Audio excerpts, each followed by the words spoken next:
ભાવનગર શહેરમાં વધુ એક આવાસ યોજનામાં સતત ત્રીજી વખત સમય મર્યાદામાં વધારો કરવામાં આવશે.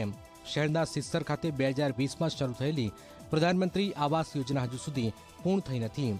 પ્રોજેક્ટની સમય મર્યાદા 2022માં પૂર્ણ થઈ ગઈ હતી, જેમાં અગાઉ 12 મહિના બાદ 10 મહિનાનો વધારો કરાયો હતો. હવે ફરી ત્રીજી વખત સમય મર્યાદા વધારવા માટે આગામી 28મી એપ્રિલે સ્ટેન્ડિંગ કમિટીમાં નિર્ણય લેવાશે.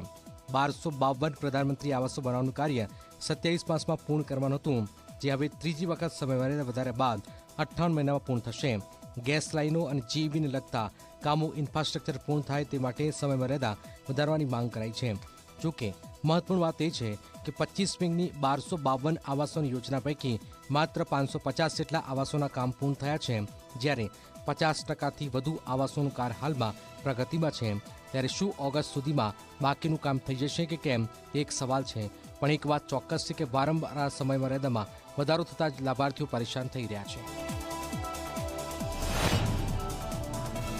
જે તે તારીખેની હતી એ પ્રમાણે આવાસ યોજનાની ને બધા અમે ચૂકવણું કરી દીધું છે લોન લઈને. પણ અત્યારે પરિસ્થિતિ એ સર્જાય છે કે હું એક પેટ્રોલ પંપમાં સર્વિસ કરું છું અને બેંકમાં 4-4.5 હજારનો હપ્તો આવે મહિને. અને અત્યારે ભાડાનું મકાન છે, પણ ભાડું અમારે ભરવાનું પ્લસ બેંકનો હપ્તો ભરવાનો. તો અત્યારે પરિસ્થિતિ એવી સર્જાય છે કે ઘરનું ગુજરાન ચલાવવું, કે છોકરાના ભણવાનો ખર્ચો કરવો, કે બેંકના હપ્તા ભરવા. ફોર્મ ભર્યું તો આજે એના 5 વર્ષ અત્યારે પૂરા થયા છે, બરોબર. અને મારે લોન બી એમાં થઈ રહી. તારી સમય બહુ ફોન આવતા હતા, પછી લોન મેં કરાવવી પડી. મારે હપ્તા ન ભરું તો મારે મકાન જાય એમ હતું. મારી પાસે બીજો કઈ વિકલ્પ નહોતો અને હું રહું છું અત્યારે ભાડેથી. અત્યારે પોઝિશન એવી છે કે મારે હપ્તા પણ બેંકના ભરવાના થાય છે અને ભાડું પણ ભરવાનું થાય છે. જો હું હપ્તા ભરવા જાઉં તો આપણે મકાનનું ભાડું નથી ભરી શકતો, અને મકાનનું ભાડું ભરવા જાઉં તો બેંકના હપ્તા નથી ભરતા. મારે હમણાં 6-7 મારા હપ્તા બાઉન્સ થયા છે. અત્યારે પોઝિશન એવી છે.